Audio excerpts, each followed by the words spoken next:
It was never an option for us to stop any of our programmes at all. AMURT around the world is actually a network of small autonomous teams, and in many places those teams are doing quite significant projects. Myself, I've been involved with projects in Lebanon where we're working with Syrian refugees, children's education, youth vocational training, and a strong psychosocial support team working with people traumatised by war experiences. AMURT has all of these international projects.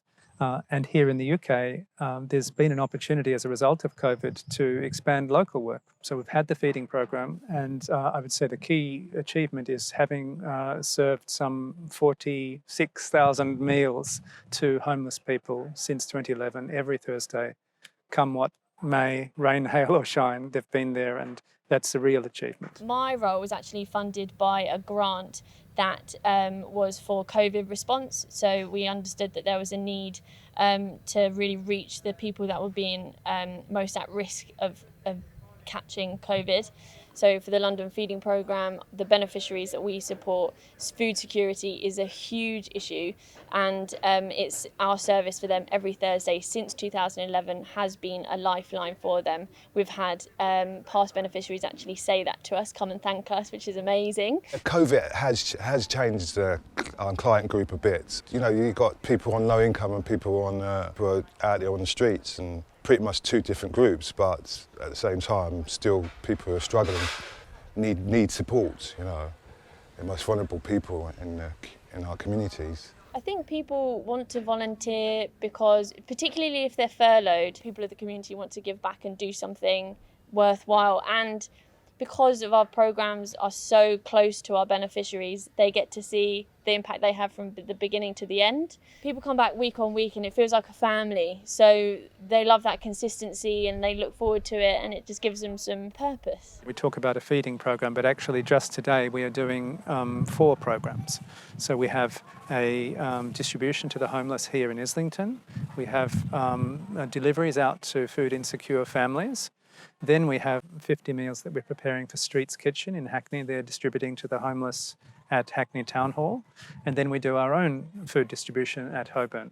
So all of those, we have 2 kitchen shifts, and all of those programs are being supported by those 2 kitchen shifts. I think the fact that totally been a volunteer effort and really performed through a loving and compassionate approach, you know, is really important.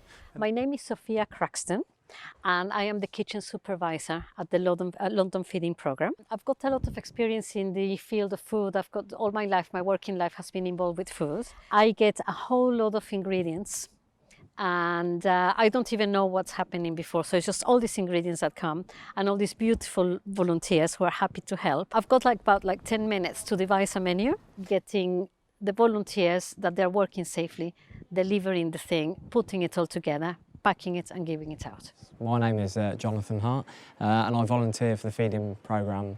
I've been volunteering for approximately 8 or 9 weeks. That involves prepping the vegetables, cooking, and putting the meals together, boxing them up ready. So in the initial first few weeks of lockdown, I'd say I felt isolation, like many other people.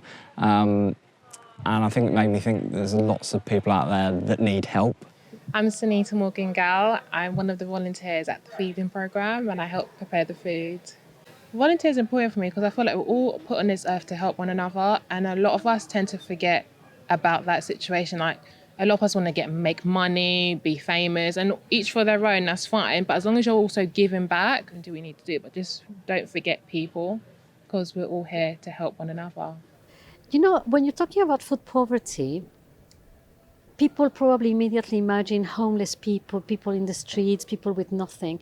And at this very point, it's actually people who have probably lost their jobs, who are probably going into some kind of period without any food, before any income, before they actually get some kind of assistance. So a year ago, I had a full-time job. I was the top of a community cookery school, really interesting, really nice. And then I gave up my job. And the situation is really difficult. So I am one of those people, actually. And so it's in a personal way, I'm identifying with this. I have been struggling with mental health because it's just very depressing. And I've got 3 degrees and I have no job. So it's difficult for everybody.